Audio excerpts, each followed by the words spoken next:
YouTube, there is no firearms in this video. Welcome back to the Low-Key Airgunner YouTube channel. In this episode, we will be unboxing a Marlin lever action by Umarex. This has been sent by Airgun Source for us to review. Basically, this is a .177 steel BB air rifle.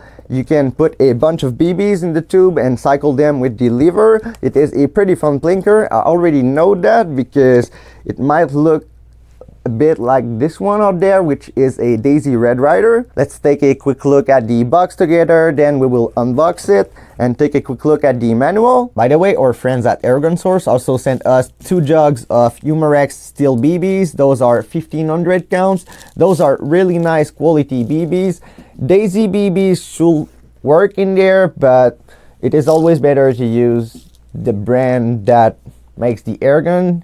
So if you have an issue, they don't find a BB from another brand inside of it, and that's not really nice for the warranty part of it. So it is always nice to use the recommended ammo. One thing that you will not want to use is those old BBs. Those are from 2008. I lost the cap. Those are rusted. They have holes in them, and that can cause issues. Also, you don't want to use plastic BBs and stuff because this has a magnet to get the BB to load properly. So now you know. Alright, so on the front of the box we have the Marlin logo. It is a lever action .177 BB rifle. It is not rifled, but it is a rifle. What makes those so fun is the 650 shot capacity inside of the tube. They claim 300 FPS. The Red Ryder does claim 350, but they never reach that, so it will be interesting to see if this one is closer to the claim. On this side they say about the same thing, but they do mention the velocity in meter per second. It is 91.44, so 300 should be 91.44. Yes! In USA and Canada we mainly use the FPS. On this side they only mention what it is again, and on this side they do have the Umarex USA informations and stuff. On the back of the box you will find a fair bit more info. They do mention that it is an official licensed Ruger product, so Marlin brand is a Ruger brand, I will assume, and Umarex pays to put this name on their product. That's a bit of a marketing tactic, but it works. Here you have the technical specification. They claim 300 FPS with steel BBs. It is a .177 caliber. They say that the overall length is 36.69 inch. The barrel length is 16 inch. It weighs 2.59 pounds. The trigger pull should be 5 pounds. The safety is manual. The length of pull is 14.25 inches. The capacity is 650 BBs.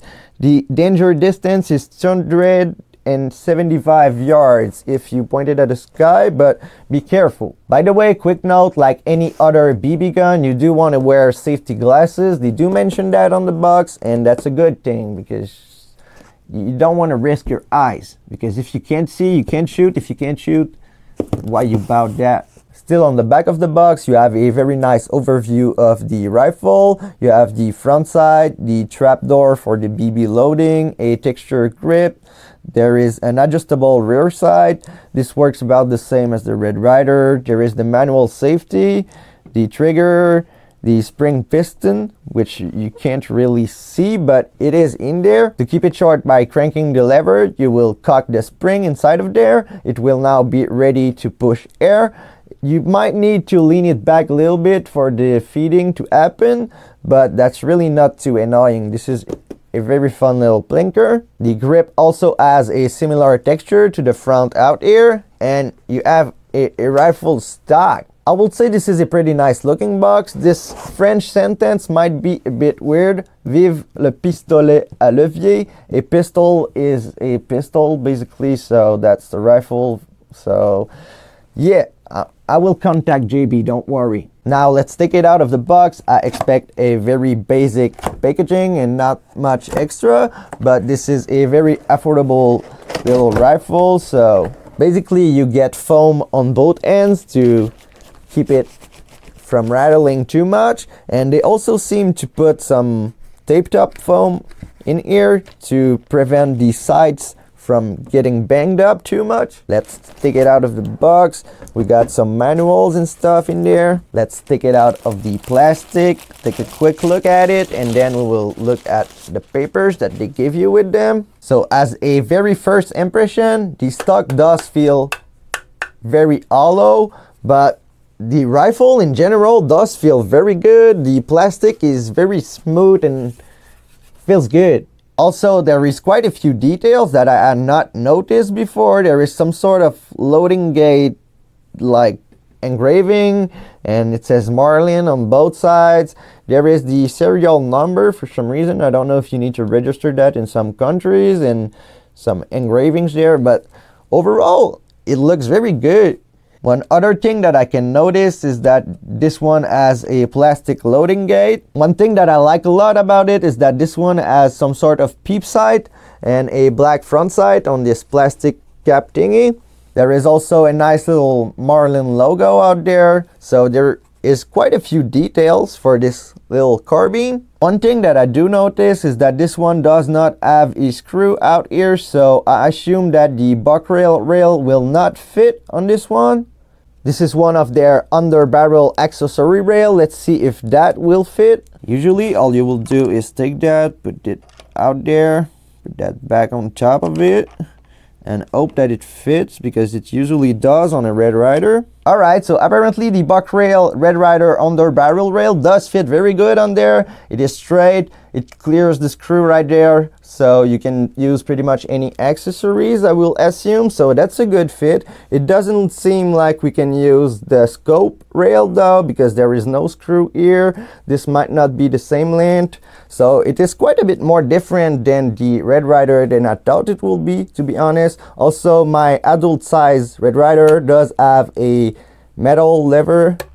This also seemed to be a metal lever. Yep, it is metal, but it is a different shape, so that's pretty cool. I will not cock it right now, but the lever clamping does seem to work a lot better than my Red Ryder yet, so that's also pretty nice. I did not expect to find as many difference and like it as much, but yet it is a pretty cool gun. By the way, I'm sorry if I keep comparing those two, but it is kind of hard not to.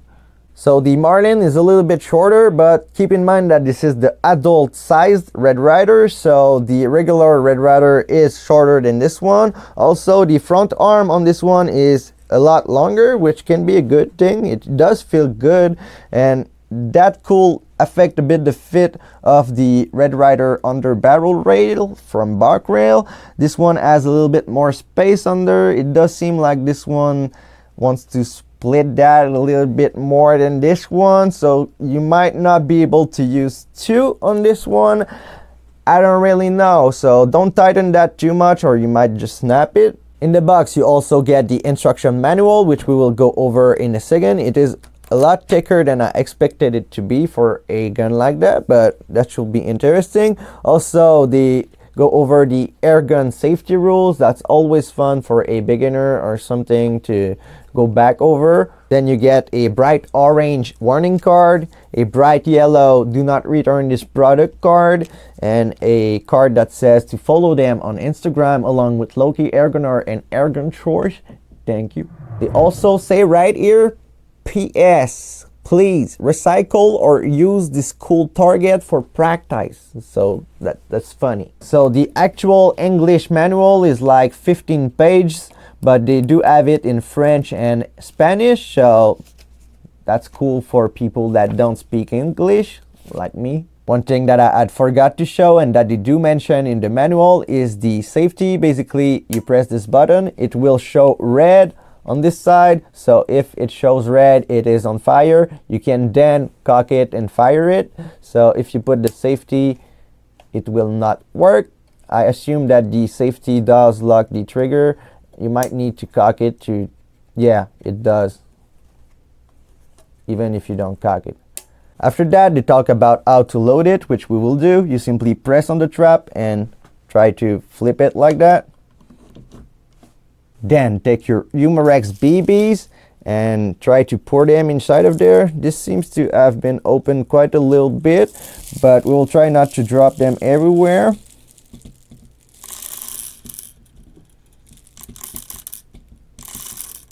I will only put a few, but you can put up to 650 BBs in there.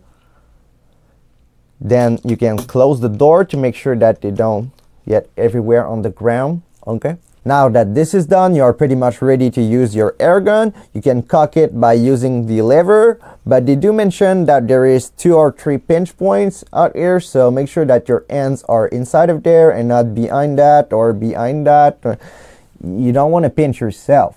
On the next page, they do talk about the gravity/magnet feeding system. Basically, when you cock it, you want to cock it, but make sure that there is a BB out there. Also, they do mention that you want to cock it until you don't hear any more clicks, and that's not what I had done. So if I had not done that, it will not have fired. I could have said, oh, this gun is broken, this gun is junk, but that was my fault. Once you did lean it and you do see the BB in there, you can then put the safety off and fire it. So let's do that again together. Basically, you cock it until you hear the last click. You can then make sure that your BB is in there. Okay, I can see it. And then if you have your safety, you can remove the safety and fire. I don't know if it is only an impression, but it does seem to be a bit harder to cock than my Red Ryder, which could be a good thing. Maybe the spring is a little bit stiffer. We will figure that out in the chronograph video. By the way, we did put BBs in there together. I'm not dry firing this thing. I'm only shooting inside of a pellet trap. So do not dry fire those. They do mention how to center the peep sight with the front side, and also how to adjust for elevation with the little slider out here. Basically, you simply slide it until you find the notch that will match your elevation. So that's pretty basic, but that's fun to have at least adjustments for elevation. You cannot adjust for windage, but that's the same for most of those little carbines. You do have a fair bit of elevation adjustments by using this little thingy right there, so that's really not too bad, and you will need that if you shoot at different distances with BBs, because they tend to have a bit of a curve, especially at those velocities. But that's pretty cool. On this page, they mention how to clear a jam. Basically, you take some sort of wire to play into that hole right there. If you can get the BB unstuck, that's great. If you cannot, you might need to contact Umarex for them to fix it, and I kind of regret putting this many BBs in there because this makes noise. On the next page, they do mention to check your screws from time to time. This is powered by a spring. It can create vibrations, and you don't want to lose a screw and break your gun because of it, so make sure to check them. Make sure that your air gun is unloaded before working on it or before starting it. This is basic safety practice, but do that. Also, they want you to use the right ammo. They mentioned that the Marlin lever action air rifle is designed to fire caliber .177 steel BBs only.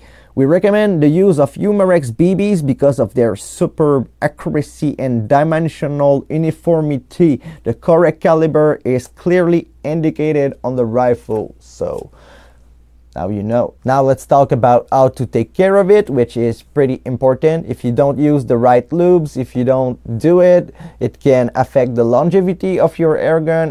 If you start whining because of your own errors, that's not fun. What they recommend using is this RWS air chamber lube with a needle, so you can apply it exactly where you want to. In the manual, they mainly mention this hinge point and the trigger, along with the oil port on this side for the actual piston. I will not oil the piston today. I want to keep that for the crony test and see if that will affect velocity out of the box. I like little experiments like that, so subscribe if you want to see that. But yeah, basically you do want to lube your piston seal from times to times, not too often. That can only make things worse if you put too much, but If it is dry and not shooting the velocities that it should, it is always good to give it a little bit of oil. I will finish lubing my trigger and hinge points so I can finish reading the manual. This already seemed to make a difference on how hard to cock it was, so it might just be rubbing and needed a bit of oil. I will try something. I will try rubbing a bit of this silicone oil onto that clip because it does clip very hard into there, which is a good and bad thing. It is a bit hard. It is still clamping pretty good, but it might wear a bit less the paint. Who knows? Those BBs are really annoying and are rambling, but basically they say that if you change the spring or try to modify it, they will void your warranty, which is completely normal. They designed this to withstand this spring. If you put a bigger spring, it might break. If you did not try to modify it and you do have issues, do not disassemble it. Contact Umarex. By the way, this is covered by a 1-year limited warranty from Umarex. I believe that Airgun Source will not take returns on replicas, but they do mention Canadian customers in there, so this should apply to us too. On the next page, we have le manuel du propriétaire, so that's about it. For some reasons, on the back of the manual, they also mention another 30-day warranty if you register it, so you might want to look into that. That's interesting. I need to read that, but I don't want to read that to you, so I believe this thing is cocked, so I will uncock it. Alright, so this should be about it for today. I just gave it a little coat of ballistol to make sure that it stays nice and clean until the next video. This will most likely be the chronograph test to make sure to have a baseline for it out of the box and stuff. Again, a huge thank you to Airgun Source Canada for this review opportunity. This will be fun to try out while there is still snow outside and it is still a bit too cold to do something else.